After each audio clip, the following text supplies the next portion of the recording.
മോഹൻലാൽ കൂട്ടുകെട്ടിൽ പുറത്തിറങ്ങിയ ദൃശ്യം 2 പ്രേക്ഷകർക്ക് പ്രിയങ്കരിയായി മാറിയ താരമാണ് അഡ്വക്കേറ്റ് ശാന്തി മായാദേവി. ശാന്തിയുടെ വക്കീൽ കഥാപാത്രം ഏറെ ചർച്ചയായിരുന്നു. അതിനുശേഷം ലോകേഷ് കനകരാജ് വിജയ് ചിത്രം ലിയോയിലും ശാന്തി വക്കീൽ ആയാണ് എത്തിയത്. ഏറ്റവും പുതിയ ചിത്രമായ നേരിന്റെ സഹ തിരക്കഥാകൃത്ത് കൂടിയാണ് ശാന്തി മായാദേവി. ഇപ്പോഴിതാ ദൃശ്യം 2 ഒരു രംഗം എത്ര തവണ പറഞ്ഞിട്ടും ജിത്തു ജോസഫ് കട്ട് ചെയ്യാൻ തയ്യാറായില്ല എന്നാണ് ശാന്തി പറയുന്നത്. ക്ലൈമാക്സ് രംഗത്തിൽ സസ്പെൻസ് വെളിപ്പെടുത്തുന്ന സമയത്തെ തന്റെ എക്സ്പ്രഷൻ കുറച്ച് കൂടുതലായിപ്പോയെന്നും അതുകൊണ്ടാണ് അത് കട്ട് ചെയ്യാൻ പറഞ്ഞതെന്നുമാണ് ശാന്തി പറയുന്നത്.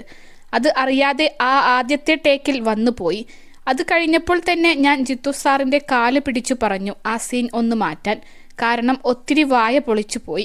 യഥാർത്ഥത്തിൽ അങ്ങനെ വായ തുറക്കാനല്ല ഞാൻ ഉദ്ദേശിച്ചത്. സിനിമ OTT റിലീസ് ആയിരിക്കുമെന്ന് അന്ന് ഞങ്ങൾക്ക് ആർക്കും അറിയില്ലായിരുന്നു. ഞാൻ സാറോട് പറഞ്ഞു, ഇത് തിയേറ്ററിലെ സ്ക്രീനിൽ വരുമ്പോൾ ഞാൻ വാ പൊളിക്കുന്നത് വലുതായിട്ട് പ്രേക്ഷകർ കാണില്ലേ എന്ന്. വായ മാത്രം സ്ക്രീനിൽ കാണും. പറ്റില്ല സാർ, ഇത് ഭയങ്കര ബുദ്ധിമുട്ടാവും എന്നൊക്കെ പറഞ്ഞു. പക്ഷെ ജിത്തു സാർ പറഞ്ഞു അത് നാച്ചുറൽ ആണെന്ന്.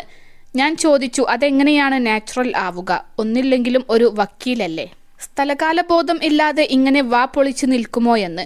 ജിത്തു സാർ പറഞ്ഞത് അത് ഓക്കെയാണ്, തന്റെ സമാധാനത്തിന് വേണമെങ്കിൽ റീടേക്ക് എടുക്കാം, പക്ഷെ ഞാൻ ഇത് തന്നെയായിരിക്കും ഉപയോഗിക്കുക എന്ന്.